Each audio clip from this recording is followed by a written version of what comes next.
الرحمن الرحيم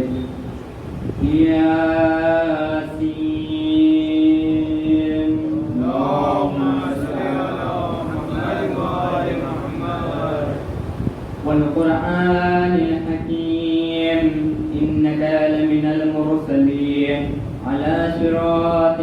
مستقيم تنزيل العزيز الرحيم لتنذر قوما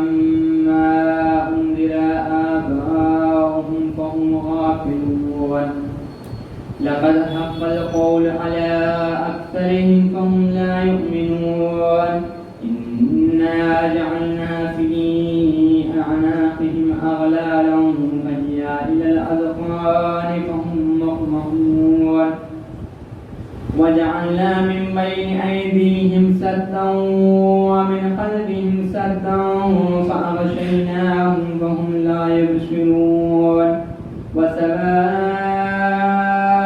عليهم أأنذرتهم أم لم تنذرهم لا يؤمنون إنما تنذر من اتبع الذكر وخشي الرحمن بالغيب فبشره بمغفرة وأجر كريم إنا نحن نحيي الموتى ونكتب ما قدموا وآثارهم وكل شيء أحصيناه في إمام مبين واضرب لهم مثلا أصحاب القرية إذ جاءها المرسلون إذ أرسلنا إليهم اثنين فكذبوهما فعززنا بثالث فقالوا إنا إليكم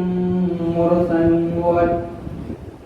قالوا ما أنتم إلا بشر مثلنا وما أنزل الرحمن من شيء إن أنتم إلا تكذبون قالوا ربنا يعلم إنا إليكم لمرسلون وما علينا إلا البلاغ المبين قالوا إنا تطيرنا بكم لئن لم تنتهوا لنرجمنكم وليمسنكم منا عذاب أليم قالوا طائركم معكم أئن ذكرتم بل أنتم قوم مسرفون وجاء من أقصى المدينة رجل يسعى قال يا قوم اتبعوا المرسلين اتبعوا من لا يسألكم أجرا وهم مهتدون وما لي لا أعبد الذي فطرني وإليه ترجعون أتخذ من دونه آلهة إن يردني الرحمن بضر لا تغن عني شفاعتهم شيئا ولا ينقذون إني إذا لفي ضلال مبين إني آمنت بربكم فاسمعون قيل ادخل الجنة قال يا ليت قومي يعلمون بما غفر لي ربي وجعلني من المكرمين وما أنزلنا على قومه من بعده من جند من السماء وما كنا منزلين إن كانت إلا صيحة واحدة فإذا هم خامدون يا حسرة على العباد ما يأتيهم من رسول إلا كانوا به يستهزئون ألم يروا كم أهلكنا قبلهم من القرون أنهم إليهم لا يرجعون وإن كل لما جميع لدينا محذرون وآية لهم الأرض الميتة وأحييناها وأخرجنا منها حبا فمنه يأكلون وجعلنا فيها جنات من نخيل وأعناب وفجرنا فيها من العيون ليأكلوا من ثمره وما عملته أيديهم أفلا يشكرون سبحان سبحان الذي خلق الأزواج كلها مما تنبت الأرض ومن أنفسهم ومما لا يعلمون وآية لهم الليل نسلخ منه النهار فإذا هم مظلمون والشمس تجري لمستقر لها ذلك تقدير العلي العليم والقمر قدرناه منازل حتى عاد كالأرجون القديم لا الشمس ينبغي لها أن تدرك القمر ولا الليل سابق النهار وكل في فلك يسبحون وآية لهم أنا حملنا ذريتهم في الفلك المشحون وخلقنا لهم من مثله ما يركبون وإن نشأ نغرقهم فلا شريك لهم ولا هم ينقذون إلا رحمة منا ومتاعا إلى حين وإذا قيل لهم اتقوا ما بين أيديكم وما خلفكم لعلكم ترحمون وما تأتيهم من آية من آيات ربهم إلا كانوا عنها معرضين وإذا قيل لهم أنفقوا مما رزقكم الله قال الذين كفروا للذين آمنوا أنطعم من لو يشاء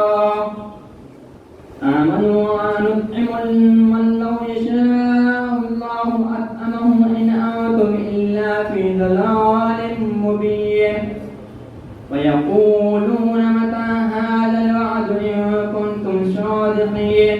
ما ينظرون إلا صيحة واحدة تأخذهم وهم يخشمون فلا يستطيعون توصية ولا إلى أهلهم يرجعون ونفخ في الصور فإذا هم من الأجداث إلى ربهم ينسلون قالوا يا ويلنا من بعثنا من مرقدنا هذا ما وعد الرحمن وصدق المرسلون إن كانت إلا صيحة واحدة فإذا هم جميع لدينا محضرون فاليوم لا تظلمون نفس شيئا ولا تجزون إلا ما كنتم تعملون إن أصحاب الجنة اليوم في شغل فاكهون هم وأزواجهم في ظلال على الأرائك متكئون لهم فيها فاكهة ولهم ما يدعون سلام قولا من رب رحيم امتازوا اليوم أيها المجرمون ألم أعهد إليكم يا بني آدم أن لا تعبدوا الشيطان إنه لكم عدو مبين وأن اعبدوني هذا صراط مستقيم ولقد أضل منكم جبلا كثيرا أفلم تكونوا تعقلون هذه جهنم التي كنتم توعدون اصلوها اليوم بما كنتم تكفرون اليوم نختم على أفواههم وتكلمنا أيديهم وتشهد أرجلهم بما كانوا يكسبون ولو نشاء لطمسنا على أعينهم فاستبقوا الصراط فأنى يبصرون ولو نشاء لمسخناهم على مكانتهم فما استطاعوا مضيا ولا يرجعون ومن نعمره ننكسه في الخلق أفلا يعقلون وما علمناه الشعر وما ينبغي له إن هو إلا ذكر وقرآن مبين لينذر من كان حيا ويحق القول على الكافرين أولم يروا أنا خلقنا لهم مما عملت أيدينا أنعاما فهم لها مالكون وذللناها لهم فمنها ركوبهم ومنها يأكلون ولهم فيها منافع ومشارب أفلا يشكرون واتخذوا من دون الله آلهة لعلهم ينصرون لا يستطيعون نصرهم وهم لهم جند محضرون فلا يحزنك قولهم إنا نعلم ما يسرون وما يعلنون أولم ير الإنسان أنا خلقناه من نطفة فإذا هو خصيم مبين وضرب لنا مثلا ونسي خلقه قال من يحيي العظام وهي رميم قل يحييها الذي أنشأها أول مرة وهو بكل خلق عليم الذي جعل لكم من الشجر الأخضر نارا فإذا أنتم منه توقدون أوليس الذي خلق السماوات والأرض بقادر على أن يخلق مثلهم بلى وهو الخلاق العليم إنما أمره إذا أراد شيئا أن يقول له كن فيكون فسبحان الذي بيده ملكوت كل شيء وإليه ترجعون صدق الله العلي العظيم اللهم صل على محمد وآل محمد. اللهم صل على محمد اللهم صل على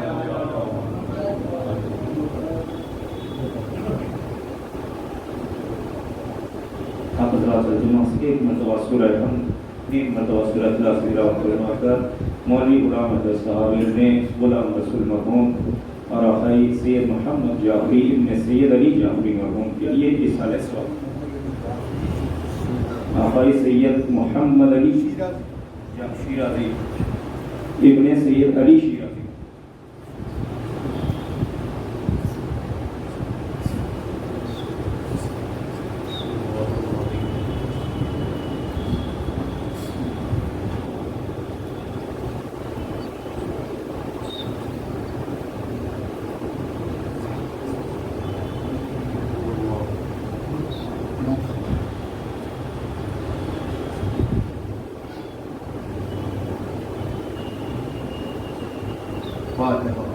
اللهم صل على محمد وآل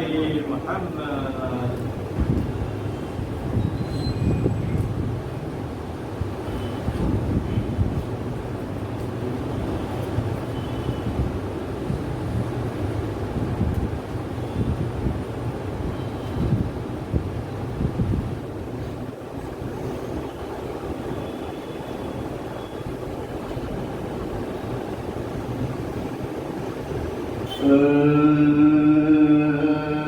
مثال بدر جو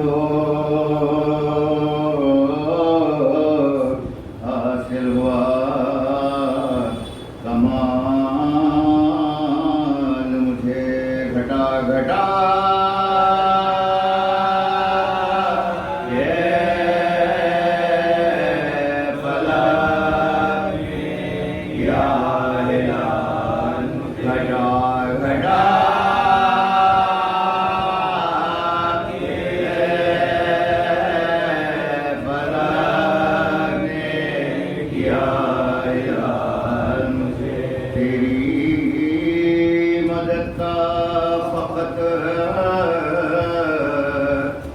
یاری بھروسہ ہے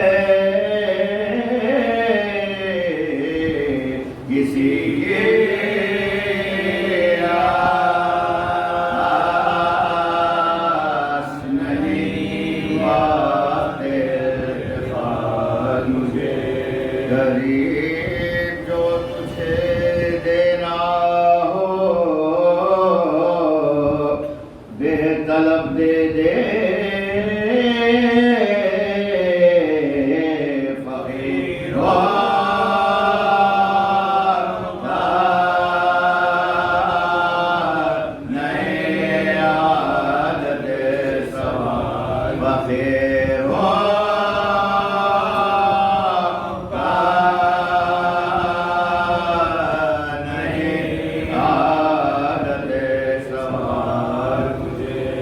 کسی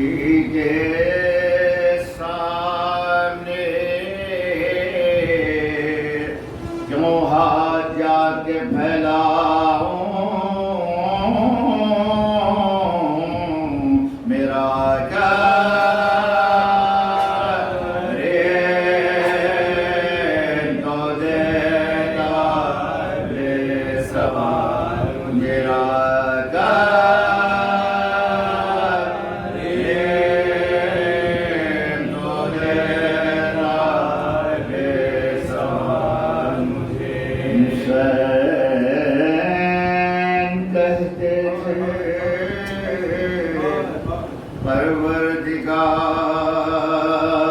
رہیو گواہ کہ حد کرتے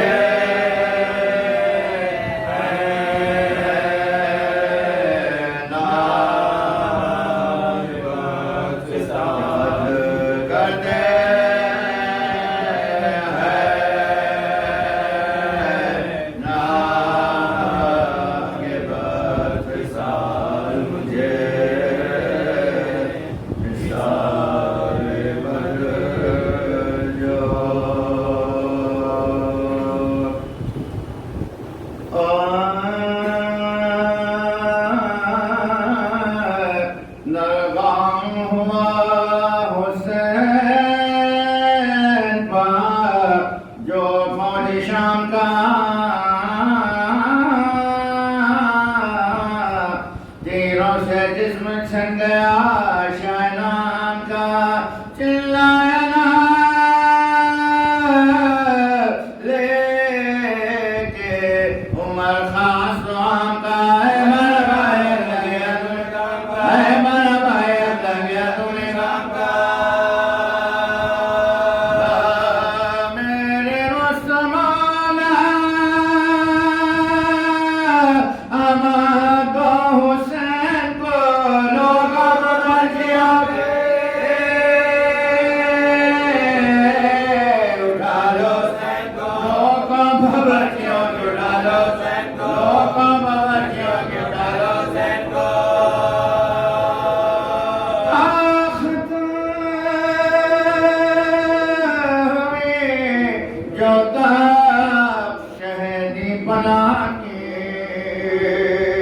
حسرت سے سوئے گئے شیطان کا رات پزلا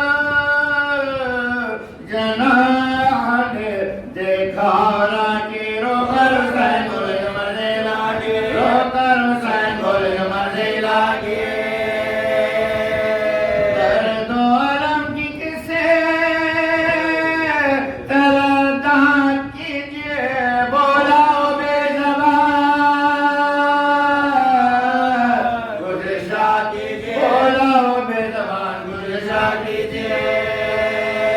شفقت سے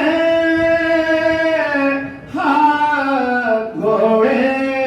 کے گردن ڈال کر بولے ہمیں کچھ آنکھوں سے آتا نہیں نظر گھوڑے تو چل کے تاج شاہ نام بات آرام کرتے یہ بنے گا آرام کرتے یہ بنے گا آرام کرتے یہ بنے گا مسبا وفا میرے دل کو خراب دے عاشق جل کے ان کے برابر کر دے عاشق کو جل کے ان کے برابر کر دے گھوڑا ختم ختم سوئے مقتل ہوا رواں یاہنے نشے کے جسم گوست میں تکا ایک نوجوان کی لاش پر ٹھہرا مناگا بوسوں کر حسین بگارے بوسوں کر حسین بگارے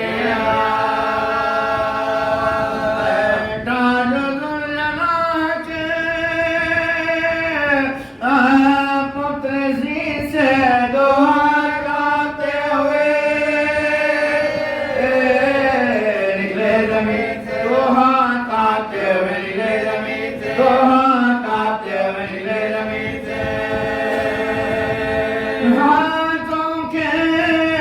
ساتھ آئی آواز نہ کہا ہے یہ دل زخموں یہ گرمی اللہ آ کر سنبھالتے نہیں عباس ہے کہاں ہماری گول میں آؤ ہماری گول میں آؤ